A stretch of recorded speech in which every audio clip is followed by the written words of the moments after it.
All right, thank you. We have time for maybe one quick question. Yep.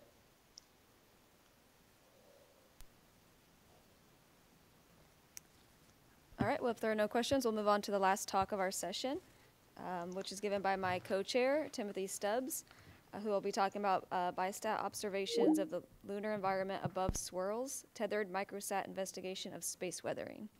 All right, thanks. Okay, it's just,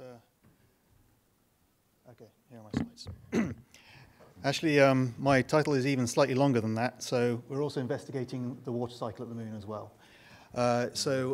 This is a summary of the results from a study funded by the Planetary Science Deep Space Smallsat Studies program. So we were fortunate enough to be one of the first 10 selected, and it was a collaboration between Goddard Space Flight Center, Moorhead State University, Tethers Unlimited, BUSEC, University of Iowa, Wallops, GPL, LPI, and some other university collaborators. So one of the things I want you to take away from this talk is the potential for tethered smallsat missions to enable lunar science.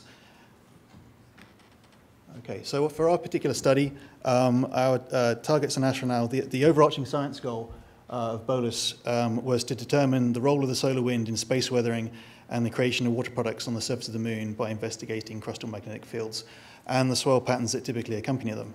So our primary science was restricted so space weathering, so regolith exposure to solar wind protons, the lunar water cycle, so the role of solar wind in forming OH and water, and also the solar wind interaction with crustal fields. So, but with the instrument suite we actually had a whole bunch of secondary science we could do.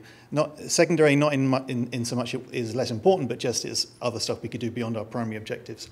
And so that covered things like crustal magnetism, the effect of impacts on regional magnetism, the moon's global interaction with the solar wind, so things like the plasma wake downstream of the moon, and exospheric dust transport, so the ejecta cloud that surrounds the moon, and also the lunar ionosphere, in particular these sort of dense patches that have been observed with radar, not radar, with radio, anyway, with radio measurements.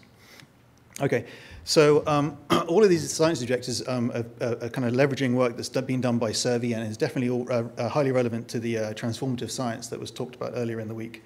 And so our primary target for this study was Gerasimovich, which is amongst the strongest crustal magnetic fields on the moon, and it has extensive swirl patterns. Okay, and it's located on the far side. Okay, so just to give you a quick overview of this region. So this is a WAC reflectance map. And I picked this because it kind of shows up nicely these sort of swirl features. And if I actually go to the next one, these are a bunch of swirls that were identified by Lunar et al. 2011. And I think I've added a few more arrows there where I spotted a few other interesting swirl features. And so the main Gerasimovich crater is kind of there. And you've got Gerasimovich R and Gerasimovich D there. So just to orient yourself if you're familiar with that region. And so, so you have these visibly bright, pristine swirl patterns. Okay, and so they don't seem to have any relationship to topography. However, they do seem to coincide with strong crustal magnetic fields. And so this is a map of surface B field from Sunakawa et al. And it's a model, so it takes measurements at 30 kilometers altitude and extrapolates them to the surface. So you can see wherever these arrows are pointing to a spot, it seems it's associated with predictions for a very strong crustal field at the surface. And so there seems to be a very strong relationship there. And they also seem to coincide with an absence of OH. And this is a plot from Kramer et al. 2011. And basically, you kind of see these sort of, where you see swirls on the first image, you kind of see like a negative swirl, if you like, which means there's no OH. Okay. And so this indicates that crustal fields shield the surface regolith from space weathering and OH formation by the solar wind. So that's kind of the idea we'd like to test. Okay, so these are the various processes at work that create that, and this is a rather busy figure, so I'll step through it in pieces. So first up, you have the solar wind, and that hits the surface, and that creates some reflected protons, about sort of 1%, and then you also get some backscattered hydrogen that's been neutralized in that interaction. That's about tens of percent. And of course, those ENAs, energetic neutral atoms, are very energetic, so they're essentially traveling on straight lines, and so you can use to image where they hit the surface. And then you have chemistry that can occur at the surface, so the protons interacting with, for example, oxygen in the surface, creating OH and water, and maybe some other chemistry. I mean, that's all very much open. But if you can kind of measure what's coming in, measure what's coming out, you get a handle on the hydrogen budget of what, for what's left over for doing chemistry at the surface. Okay. Then you have the special cases where you have a crustal field, and so within that crustal field region you can get electric fields forming, and that causes both reflection of the solar wind, sort of shown here, but also deflection. And so what we think is happening is where you get reflection, that's where the swirl forms. We have the bright regions because the protons aren't getting to the surface. But then you also get deflection where you get maybe concentration. You get these dark lanes forming at some swirls, and that's where you get a concentration of protons hitting the surface. And again, where the protons hit the surface, you generate reflected protons and backscattered neutral hydrogen. And again, you can use that to actually image where the protons were hitting the surface when you measure these ENAs. So that's a very powerful technique. Okay. Then also you have, so then also you can get sort of the component that gets thermalized gets released, and then once it gets released, it gets can get ionized and creates pickup ions, and so you can measure those too, and that and that gives you another component of this hydrogen cycle. And then finally, you also get meteoroid impacts, and so that can create impact chemistry, create vapor plumes, and again, that can get ionized and picked up, and we can detect that too. So we can kind of characterize this whole series of physical and chemical processes at the moon. Okay, so so how do we go about determining kind of where we want to measure? What's a good enough resolution? And so to do that, we used a model, a 3D self-consistent hybrid code by Fatemi et al. In 2015. And this uses a realistic crustal field from Puruka and Nicholas. And he had a 10 kilometer by 10 kilometer resolution at the surface in his model. And so here is sort of a sub-region of the model that I'm going to use. So this is a map from WAC. And just to kind of orient you, there's Gerasimovich. The cross is the center of the simulation, and there's north. Okay, so in this top left panel, we've got the surface B field. And you can see you've kind of got these sort of high B field bands going across this region here. Okay, and so when you then look at the downgoing proton flux that's actually hitting the surface, you can see that where you've got strong B field, you've got low flux, and in between there, where you've got lower B field, you've kind of got these dark bands where you're actually getting higher proton flux hitting the surface. Okay, and so we can distinguish that with a 10 by 10 kilometer resolution. So that kind of tells us that resolution is good enough to capture the modulation of the solar wind proton flux interacting with crustal fields. Okay, so then we take a vertical slice through that.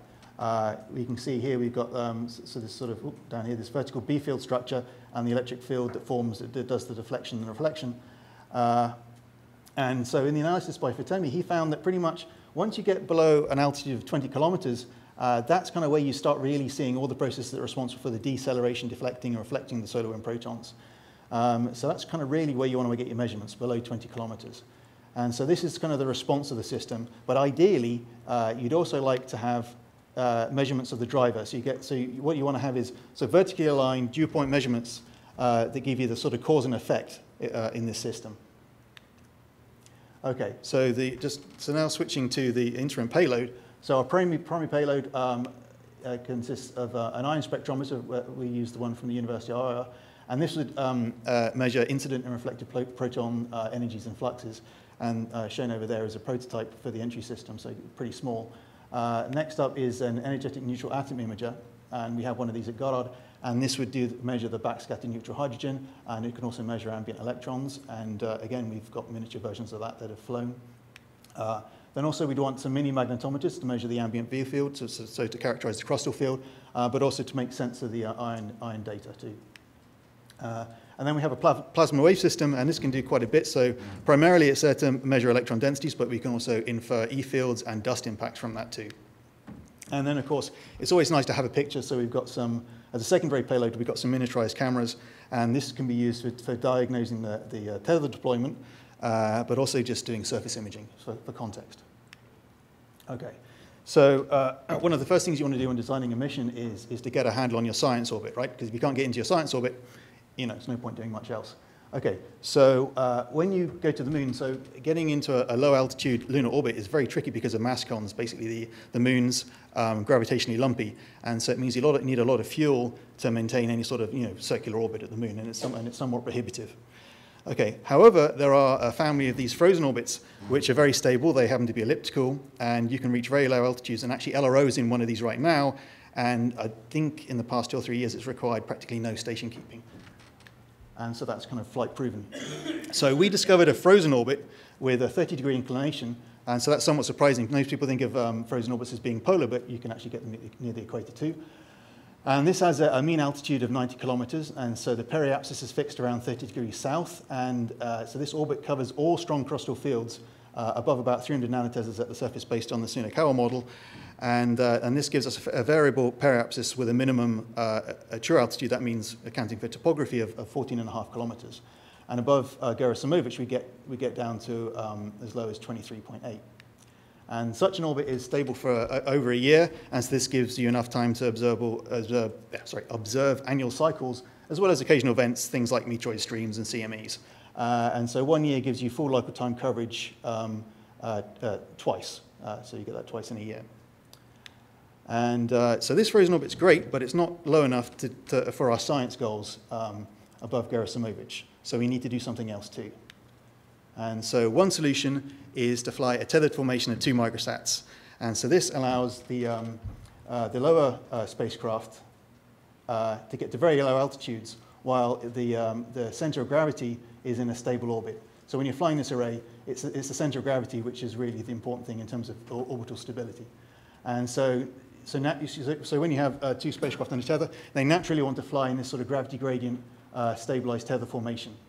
And yeah, so that allows you to get to much lower altitudes. So for BOLAS, in that frozen orbit, if we have a 25-kilometer long tether, that gives the lower spacecraft BOLAS L a periapsis true altitude of 2 kilometers, and above Gerasimovich, our target, that gives us a minimum altitude of 11.3 kilometers. That really gets us low.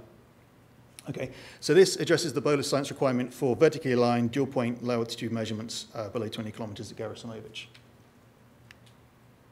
Okay, so this shows you some overflights here. So here's true altitude here on the left axis, and this is just a month of the mission.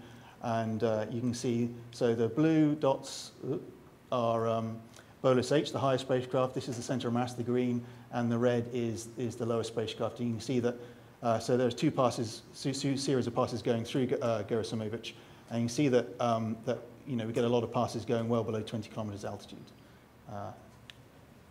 Okay, so next up, there's the tether and the deployer systems. These are 2 critical subsystems on this particular mission. So the tether is made of Kevlar yarns braided into a multi-line Hoyt tether structure, and this provides redundancy, which means it helps survive against meteoroid and exospheric dust impacts. And so this is the tether design over here, and you can see you have these 3 primary lines here, running sort of either side and then one down the middle. Then you have these little single lines sort of crisscrossing, joining the 2 together. And so this means that in order for this tether to fail, you need to sever all lines across here within one 10-centimeter section. And so that means that, so with a single line, the tether would survive about a day or so, on order of a day. But with using this structure, we think we can have a greater than 99% chance of surviving for a year in lunar orbit. So this structure really makes a big difference.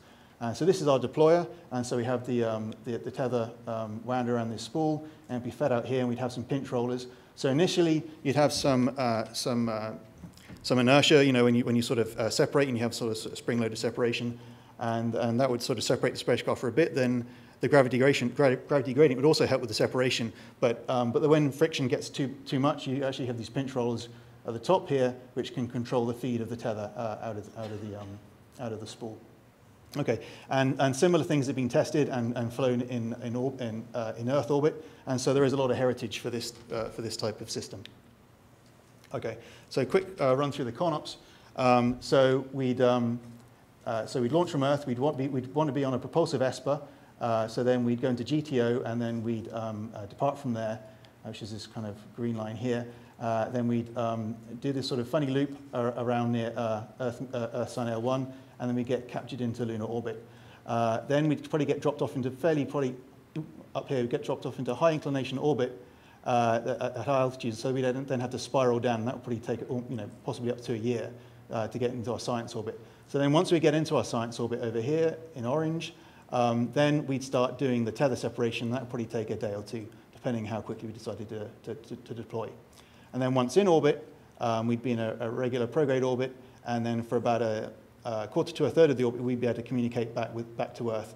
And we think with the systems we have, we'd be able to get about 64 kilobits per second with each spacecraft. Okay. All right, so this is our spacecraft design. And so when we're spiraling down, we'd be connected together, and we'd be thrusting with these bit 3 RFI engines. And we'd have the solar panels either side there. And this is what we'd look like when we were stowed, okay, on the ASPA. Okay, so this is the lower spacecraft, and you can see here we'd have an antenna here, and the tether would be connected to the end of that. That was just to try and build in some extra safety feature with deploying the tether, so it wasn't any perceived risk during deployment.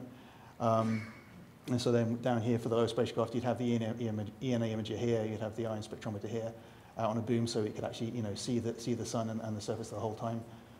And okay, am I kind of running behind? Yeah. Okay. All right, I'm nearly done.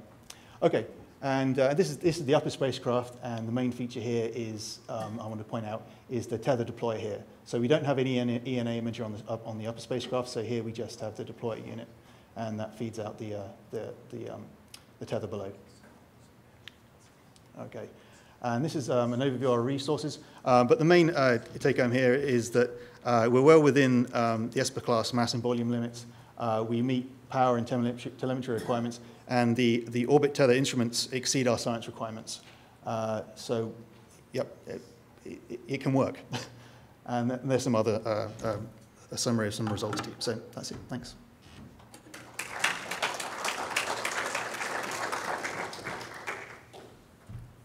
All right, if there are any quick questions for Tim, or really any of our speakers from this afternoon, we've got a couple of minutes of discussion before we move on to our final special guest talk.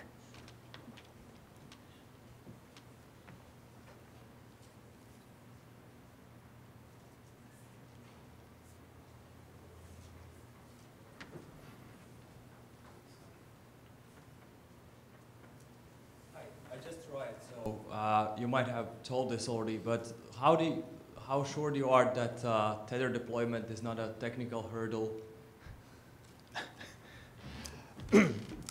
Yeah, the tether deployment would be the highest risk, and that would be the thing that we'd concentrate on during phase A. And like I said, that there have been quite a few successful tether missions in Earth orbit, so we do have some experience.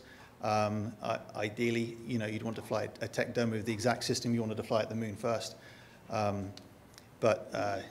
Yeah, there has been some simulation of tether deployment, so there is some expertise and some heritage we can draw on. Okay. Brian Day, NASA Survey. Tim, brilliant idea, and can't wait to see the data from it.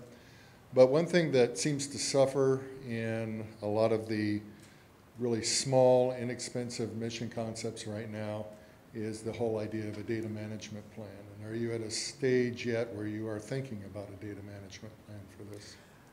Yeah, that was part of the study. And actually something I should have mentioned is for this particular, so we're working with Moorhead State University, and they're leading Lunar Ice Cube. So Pam Clark and others, and Ben Malfris, I was leveraging their experience with things like data management, all that kind of stuff, getting a handle on the resources you need in order to be able to do that.